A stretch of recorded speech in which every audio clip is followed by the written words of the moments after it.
Then what are the advantages of a non-competitive learning process then? If you're not competing, then there's... Right, right. Well, as I said, the first one is that the non-competitive process actually removes fear as a motivator. Okay.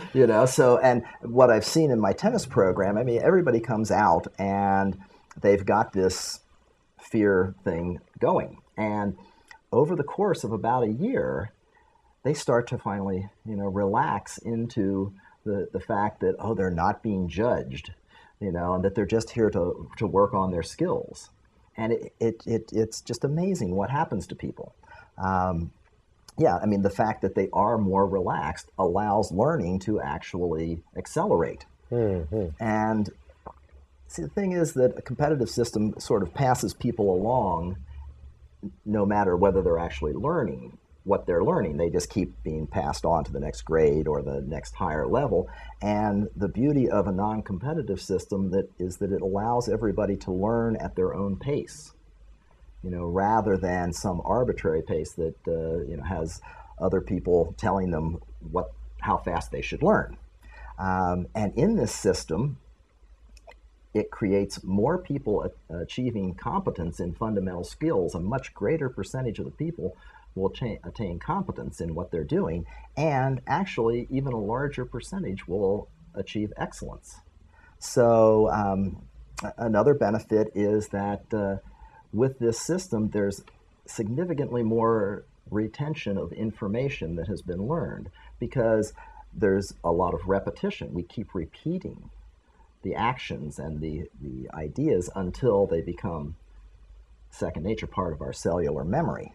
So that's a very important part of it. And then another part is that because there's no competition there, people can actually go back and slowly unlearn old negative behavior patterns such as anxiety, frustration, the fear, and performance anxiety, because they can slowly work that out. But because it's been so programmed deeply into their subconscious over the years, it takes time to do that. But the only place you can do that is in a non-competitive environment. So, those are the advantages to So it's going to take a little time.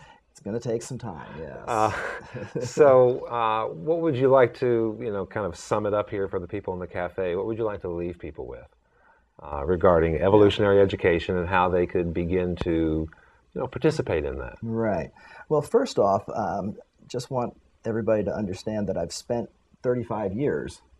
So I spent 35 years because it's been 5 years since I've been working on the book.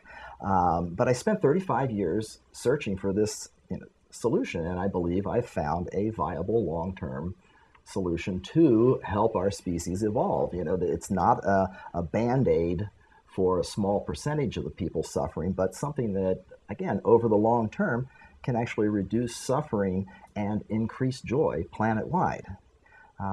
One of the most important findings that I've had with this research is that each generation needs to be, the crux of the problem is that each generation needs to be more competitive than the last, not to achieve an absolute standard of excellence, but just to keep up. So think about that. Each generation has to be more competitive than the last. So, the big question is, where does it end? When does the stress of this unrealistic expectation begin producing more negative than positive results?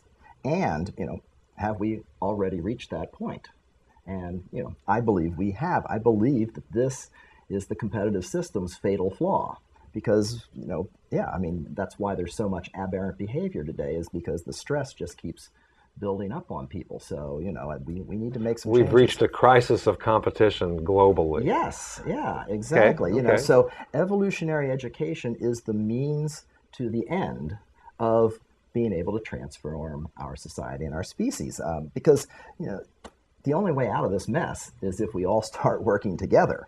And a non-competitive system teaches and nourishes these ideas. Common response to what I'm saying is that everything you say sounds great, Brent, and I agree with you, but it will never happen.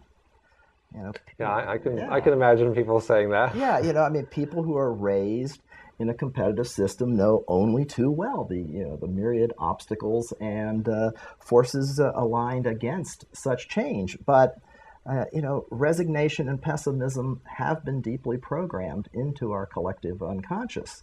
But fortunately, so have possibility and hope.